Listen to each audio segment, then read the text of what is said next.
These are the 3D prints I use every single day. Not decorations, not experiments, just the ones that actually make life easier. Starting with organization. Loads and loads of it. And at the center of it all are these. But these aren't just any boxes, because if you flip one over, you'll notice they all share the same base, which fits perfectly into this grid. This is called gridfinity, and it's easily one of the best uses for a 3D printer. And the way it works is that you print a grid that matches the exact size of your drawer, and then you put different bins inside it that were made specifically to fit inside this grid. And these bins can be tall, short, wide, it doesn't matter because they all have the same base, so they all fit perfectly without any gaps. And because it's modular, nothing's fixed. You can move things around, swap bins, or completely rebuild your layout whenever you want. It also scales to any drawer size. Just print as many grid plates as you need, and if there's a small gap left, just add a spacer. The bins are stackable too, which means that you can make use of every bit of vertical space in those deep drawers. You can color code them too, I just prefer them in black or white. And these can be the most basic bins that you can generate online in seconds, or, and this is where it really shines, you can print custom ones made specifically for your exact gear. And the best part is that you don't need to know a single thing about 3D modeling, because 9 times out of 10, someone's already made the exact model you need. All you gotta do is search your item on makerworld, followed by the word gridfinity, and it's probably there. And once you start printing these, it's impossible to stop. I've got these in pretty much every drawer around the house. Some of them are even inside drawers that I also printed, like these ones in my desk. And I'll show you those and a bunch of other desk prints later, but the difference this has made is huge, because now I always know where everything goes, and most importantly, where everything is. Not to mention, this looks sick. And honestly, I never thought I'd go further than this. I found almost everything I wanted already made online, and if I couldn't, I'd just print a standard size box to roughly fit whatever I needed. But that's before I realized how easy it is to make your own custom bins. You don't have to know CAD or anything. Shit, I have no idea what CAD even stands for, and I still managed to get this done with very minimal work. There's even tools nowadays that do half of the work for you. But once you make your first one, it's over, because now every new piece of gear you get needs its own little home inside your drawer. But jokes aside, this system is great. It was created by a YouTuber named Zach Friedman, and I think it's one of the smartest systems to ever come out of the makerspace. If all I could do with a 3D printer was gridfinity stuff, I'd still own one.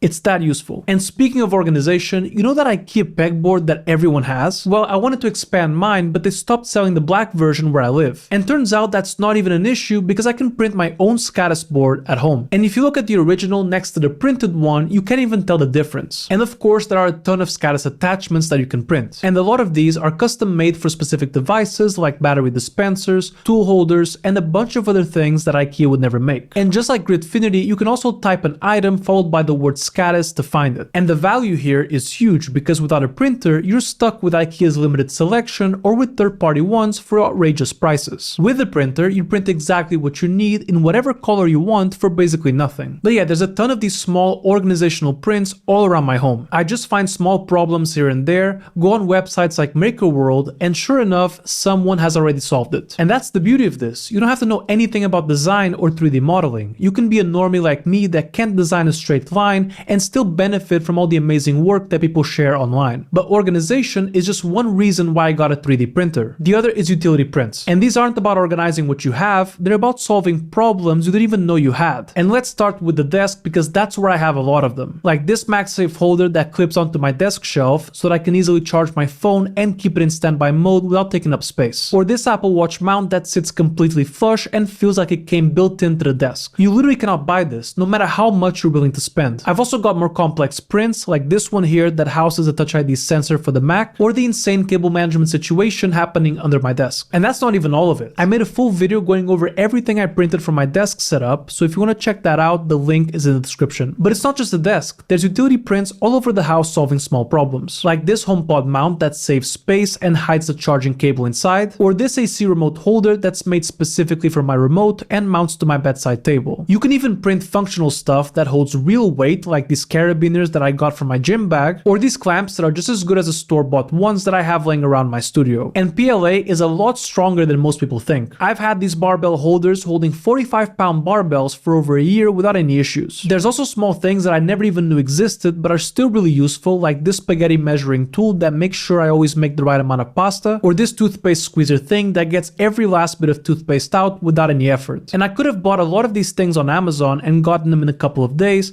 but instead I printed them in a couple of hours for a fraction of the cost. And that's a big shift right there, because now whenever I have a small problem, my immediate reaction is to search makerworld first instead of Amazon, because chances are someone already designed the solution. And the same is also true with replacement parts. If you lose or break something from a well-known product, there's probably already a file for it. And this is another great perk of owning a 3D printer, because a lot of times these parts aren't even sold separately. I would have to buy the whole thing again or just go without it. Like this lens cap for my 16mm lens, or this Unify switch mount that I must have thrown away with the box. And you might think 3D printing is all about small stuff, but you can also print larger things in pieces that snap together and feel like they were printed in one go, like this shoe rack. And let me start by saying this was not cheap. You can probably get a shoe rack shipped to your house for less than what this cost to print. But I really like how this looks. It's modern, minimal, and way cleaner than the bulky racks you find in stores. And because this prints in small pieces that you then attach together, you can make it whatever size you want. Super happy with how this turned out. Oh, and by the way, whenever you find something you like on makerworld, make sure to check out the creator's profile, because if you like one thing they made, you'll probably like the rest as well. That's what happened here. I found this shoe rack, I loved it, then I went on this creator's page and discovered this shelf print that I turned into my own little coffee station. And just like the shoe rack, you can also print this one in small pieces, so you can make it whatever size you want. I think this looks way better than anything I could buy, and it fits my exact counter space. And because these filters are so popular, I also found an organizer for them that fits perfectly inside the shelf. And all of this was printed using Bambu Lab's brand new printer, the P2S, which is a successor to the massively popular P1S. Bambu Lab is partnering with me on this video, so I've been testing the P2S for quite a few months now. And I have them both here side by side, and let me tell you, this is a worthy upgrade. The first thing you'll notice right away is that we now have a 5-inch touchscreen that's much higher resolution and way easier to navigate. Huge difference from the old button screen. The camera and lighting got a massive upgrade too. We went from 720p at half a frame per second to 1080p at 30 frames per second with way better lighting. That's 60 times faster with higher resolution.